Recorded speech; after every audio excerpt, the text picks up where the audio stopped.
देखो किसी के अंदर प्रेम है ना, तो वो कुछ भी चढ़ा दे, भगवान शंकर उसी से प्रसन्न हो जाते हैं। बाकी देवता तो कहते हैं कि भैया सुगंधित पुष्प लाओ, जिसमें बढ़िया सुगंध हो, देखने में सुंदर हो, कोई ऐसा पुष्प लाओ, गुलाब का, कमल का, इसका उसका तमाम है। और भोले बाबा कोई बात नहीं है, धतूरा चढ़ा दो। धतूरा तो कहीं भी मिल जाएगा, कोई पसंद नहीं करता, लेकिन भोले बाबा कहते हैं मैं इसी में राजी हूं। कनेर का फूल जहां तहां मिल जाएगा आपको। शंकर जी को कनेर का पुष्प बहुत प्रिय है। जो पीली कनेर होती है, कनेर भी कई तरह की होती है, उसमें पीला जो पुष्प कनेर का है वो भगवान शंकर को अत्यंत प्रिय है। भगवान शंकर को लाल फूल नहीं चढ़ाना चाहिए। जैसे गुड़हल का फूल है, ये माता जी का है, देवी जी को चढ़ाइए, पार्वती जी को चढ़ाइए। शिवलिंग के ऊपर वह गुड़हल का फूल, लाल फूल नहीं चढ़ाना चाहिए।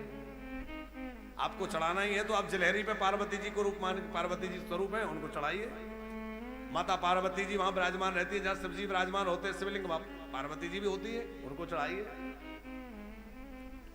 किस देवता को क्या चढ़ाएं क्या ना चढ़ाएं, ये भी बहुत समझने जैसी बात है। देवी को कभी दूर्वा नहीं चढ़ानी चाहिए। देवी जी हो, दुर्गा जी हो, लक्ष्मी जी हो, कोई भी देवी की उपासना आप कर रहे हैं तो दूर्वा सभी देवताओं को चढ़ती, लेकिन देवी को दूबा नहीं चढ़ती। भगवान गणेश को तुलसी नहीं चढ़ती, गणेश जी के भोग में भी तुलसी नहीं डलती। सब देवताओं को तुलसी डाल के भोग लगना चाहिए, सबको भोग लगता है तुलसी का, लेकिन गणेश जी का तुलसी से झगड़ा है, इसलिए गणेश जी की पूजा में तुलसी का प्रयोग नहीं है। भगवान शंकर को लाल चंदन, लाल पुष्प वर्जित है। भगवान विष्णु को, श्री शालिग्राम जी को अक्षत नहीं चढ़ाना चाहिए, चावल। शालिग्राम जी को, विष्णु भगवान को चावल नहीं चढ़ाने चाहिए। शालिग्राम जी को तो बिल्कुल नहीं चढ़ाने चाहिए। इसलिए आपने देखा होगा एकादशी में अन्न का तो दोष है ही, लेकिन चावल के लिए विशेष कहा जाता है। बोले चावल तो भाई कोई व्रत ना भी करता हो, मान लीजिए भोजन भी कर रहा है तो चावल ना खाए, ऐसी बात कही जाती है ना। चावल विष्णु भगवान की पूजा में विशेष रूप से निषिद्ध है। अन्न में सबसे श्रेष्ठ अन्न भात को ही माना जाता है, इसलिए भी उसका निषेध एकादशी में विशेष है। माता दुर्गा को दूर्वा, गणेश जी को तुलसी, शिव जी को लाल फूल, सूर्य नारायण भगवान को बिलपत्र, सूर्य भगवान को बिलपत्र नहीं चढ़ानी चाहिए। नवग्रह की स्थापना है, आप ग्रहों का अर्चन कर रहे हैं, नवग्रह मंडल पर आप सब अर्पण कर रहे हैं, लेकिन बिल्वपत्र जो है सूर्य नारायण भगवान को नहीं चढ़ाई जाती। बाकी ग्रहों को, अधिदेवता प्रत्यधि देवता सबको चढ़ेगी, लेकिन सूर्य नारायण भगवान को नहीं चढ़ेगी। सूर्य नारायण भगवान को अर्घ दिया जाए तो तांबे के पात्र से अर्घ का विधान है। भगवान विष्णु का, शालिग्राम जी का अभिषेक करना हो तो शंख से अभिषेक करना चाहिए। कुछ आवश्यक बातें भी आपको बतला दे इस पुराण में, यद्यपि अभी कोई प्रकरण ऐसा नहीं है, पर अब बात आ गई है तो सुना रहे हैं। हाँ नहीं, लोग सोचते हैं शिव पुराण में यही सब लिखा है। शिव पुराण में शिव जी की कथा है, टोटके नहीं है।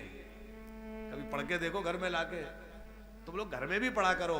गीता प्रेस गोरखपुर से बढ़िया बढ़िया ग्रंथ निकलते हैं। हम सबको गीता प्रेस गोरखपुर के ऋणी रहना चाहिए जीवन तक, कि भैया कितने ग्रंथों को प्रणयन कर दिया, कितने ग्रंथ छाप दिए और बड़े सस्ते। आप पुरानी गीता जी उठा के देखिए, 2 रुपए 1 रुपए है। आज भी इतनी महंगाई के जमाने में 5-5 रुपए की, 4-4 रुपए की पुस्तकें गीता प्रेस से मिल रही हैं, छोटी छोटी पुस्तकें, जितने में आज कुछ भी नहीं आता। तो महाभारत है, अष्टादश पुराण है, सब गीता प्रेस से प्रकाशित है। आप पढ़िए, खुद पढ़िए और खुद देखिए क्या है पुराणों में। देवी जी का अभिषेक करना हो तो किससे करें, शालिग्राम जी का अभिषेक किससे करें, शिव जी का अभिषेक किससे करें, इसका भी अलग अलग विधान है। गणेश जी का अभिषेक करना हो तो गणेश अथर्वशीष के द्वारा अथवा गणेश जी के स्तोत्रों के द्वारा करें तो तांबे के पात्र से गणेश जी का अभिषेक उत्तम माना गया है। भगवान विष्णु, भगवान शालिग्राम का अभिषेक करना हो तो शंख के द्वारा करें, शंख से जल गिरा के। अपने ठाकुर जी शालिग्राम जी का अभिषेक शंख से। भगवान शंकर का जो अभिषेक है वो गवय श्रृंग गाय के सींग से, अथवा जो श्रृंगी बना ली जाती है श्रृंगी से करना चाहिए। और माता जगदम्बा का अभिषेक करना हो तो सोने के पात्र से करना चाहिए। आप कहेंगे महाराज जी सोने का पात्र कहाँ है, सोना कहाँ मिल पा रहा है? तो कोई बात नहीं है, किसी अभिषेक पात्र में थोड़ा सोना लगवा लिया जाए, उसके अग्रभाग में थोड़ा सोना लगवा लिया जाए, अथवा ताम्र पात्र से ही पर अभिषेक करें।